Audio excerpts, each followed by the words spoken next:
ভাই ভালো দেখে 2 কেজি মাংস দেন তো। আমার তো বেচা কিনা ভালোই হলো, কিন্তু জিন্নার দোকানে সব মাংস তো পড়েই রয়েছে। ভাই মাংস বিক্রি করব না, আপনি ওই দোকানে যান। এ আবার কেমন দোকানদার, মাংস রয়েছে তাও মাংস বিক্রি করবে না। ভাই ওই দোকানে গেলাম তো আপনার কাছে পাঠাই দিল, মাংসই বিক্রি করলো না। আপনি কতটুকু মাংস নেবেন? ভাই 2 কেজি মাংস মাপেন। আচ্ছা ভাই 1 কেজি মাংস দেন। ভাই আমার কাছে যে মাংসগুলো আছে এগুলো তো অর্ডার হয়ে গেছে, আপনি ওই দোকানে যান। ভাই 1 কেজি মাংস কাটেন ভালো দেখে।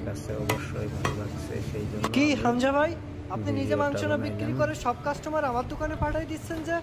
ভাই আমার দোকানের মাংসগুলো তো সব বেচে ফেলেছি, আপনার দোকানের মাংসগুলো তো সবই রয়েছে।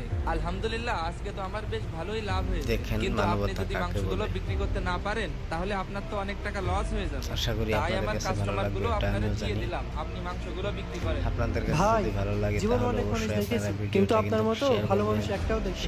ভাই পাশাপাশি আমরা ব্যবসা করি, শুধু আমারটা ভাবলে তো হবে না, আপনার দিকটাও তো একটু ভাবতে হবে, তাই না?